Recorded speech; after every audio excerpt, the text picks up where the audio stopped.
I'm John Horgan, Director of the Center for Science Writings at Stevens, and I'm here today to interview Peter Woit.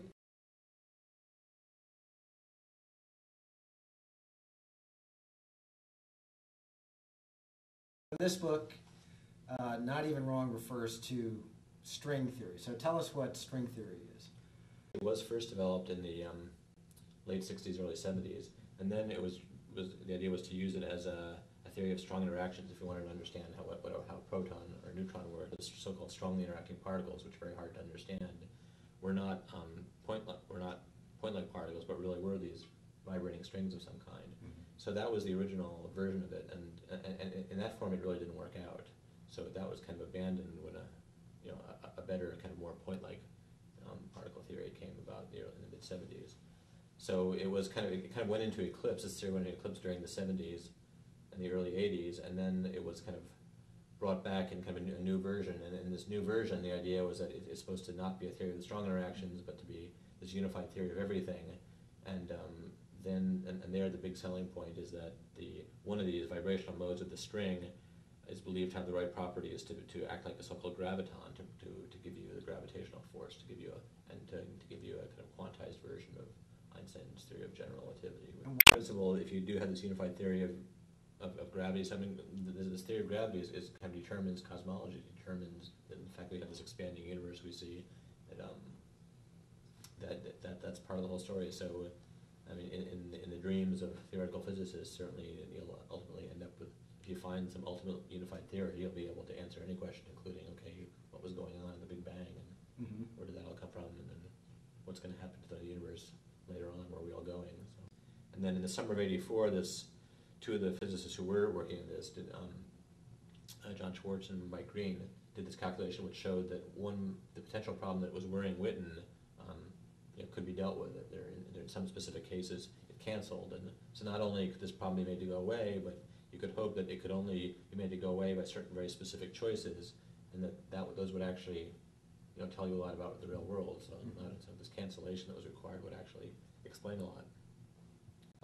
So when Witten got interested in it, he got interested very, very seriously, and he immediately started to write a lot of papers about it. And so he thought he saw a clear way to go from the Green-Schwartz calculations and the idea to something that would be very close to actually giving you a unified theory and being able to predict things. Mm-hmm. So I think he would probably he might well say that he at that point it seemed to him that he was months or if not a few years away from having a full unified theory. And he started making some really strong claims for the theory. Yeah. When did he made this statement that this is a piece of 21st century physics that's dropped into the 20th century? Yeah, so anyway, he made a lot of, he was very enthusiastic about it, and I actually knew a lot of people who, during that period, kind of went down to Princeton to talk to him about whatever they were working on, and they came back and said, well, he said, that's all very interesting what you're doing, but you really should be working on string theory. And so, anyway, what was it about him that made him so persuasive? Why would, if Witten says something like that, why would people believe him and follow his lead? Well, I think just during the period up before '84, I mean, he just did some truly amazing things in the period from '78, '79 to '83, '84. He was just, the completely acknowledged leader of the whole field because everything. I mean, this guy was just producing these amazing papers every few months with really original stuff and really. I've heard some of that. In fact, I heard Ed Witten say once that string theory is too beautiful to be wrong. So, did you see that beauty when you were trying to understand the theory? I was very interested in mathematics and in certain mathematical structures I'd been learning about that were part of the so-called standard model, and which did agree with experiment, where you both had experimental backing for this, and there was really truly very deep and beautiful mathematics involved. Mm-hmm. And so I just kind of didn't see that in string theory. On the one hand, I said, these people, they don't have a connection to experiment, and they've got all this conjectural stuff which they hope is true, but the actual structures that they're playing with are pretty complicated. They're really string theory is a pretty complicated story. Right. And so it seemed to me, I didn't see this as being especially compelling or beautiful. It wasn't simple and beautiful and mathematically compelling enough to can tell you that it has to be true because of that, and there wasn't any experimental evidence saying that this complicated structure has to be right.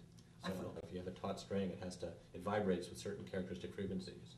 Well, that corresponds to certain energies or masses, and to see those characteristic energies or masses, you would have to go to very, very, to energies that are far beyond anything you could ever hope to see. As people learn more about it, they weren't getting closer and closer to the real world, the physics, but they were learning a lot of very, very interesting mathematics. Mm. So there was a lot of interesting stuff coming out of this theoretical work. And yet, still, you thought that there were, the problems with the theory were being glossed over too much? Yeah, well, I mean, I certainly thought the people who were working on this weren't taking the problem seriously enough, but I thought, sooner or later they'll either get tired of this and get something else, or they'll get somewhere.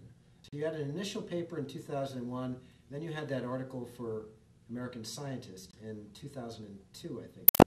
Yeah, I was surprised how many people in the physics community felt that there was, that this really could seriously damage their career and be dangerous to them if they were seen publicly criticizing this stuff. And was that the first time you'd become aware of that problem, that there was sort of almost a political dimension to string theory as being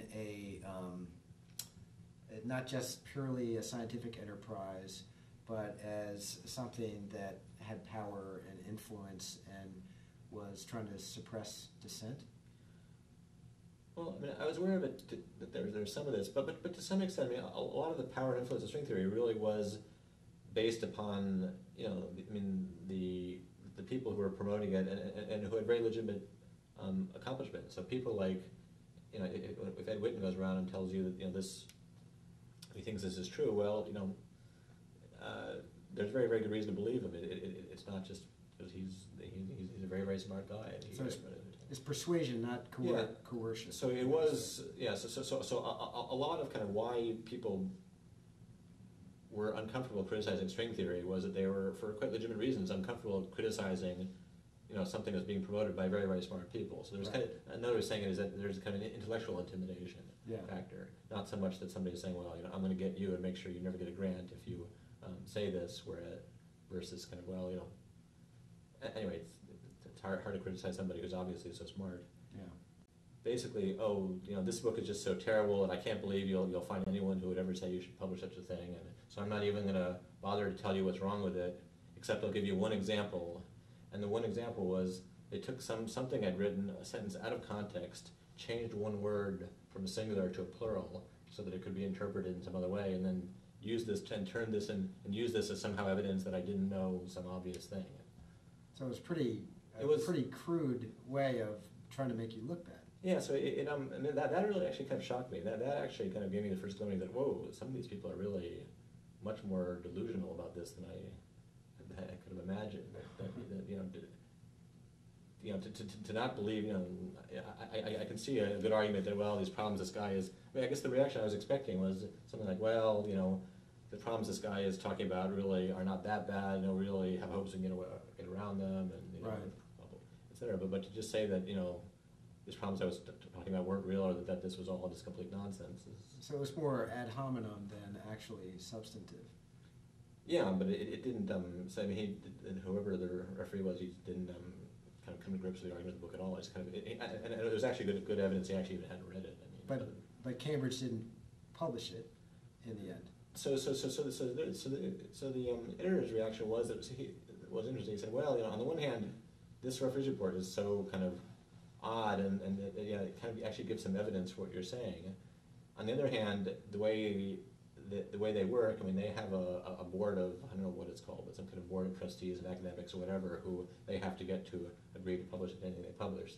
It's not just a matter for the editors. Right. And he said, look, I can't, anyway, I somehow need more evidence for this before I can sell it to this board of trustees. Right. And so then when that sent out for another round of refereeing, and that took months, and there's a similar reaction. There's a one non-string theory. There's essentially one referee saying, well, this book is great, you should definitely publish it, and another string theory book saying, well, this book would be a very bad thing for Cambridge to publish this. And then the second negative referee's report was, again, it didn't deal with the actual arguments in my book, but it actually kind of, in some sense, said that, well, look, this is a problem for who is this guy to be making these criticisms? This is really, if anyone is making these criticisms, it should be the really kind of the leaders of the field, and this is kind of a. Oh, right. The point is, there are some remaining important problems about the standard model, which are really crucial, which string theory doesn't really tell you anything about, and those are the ones that the hope, I think, of many people, and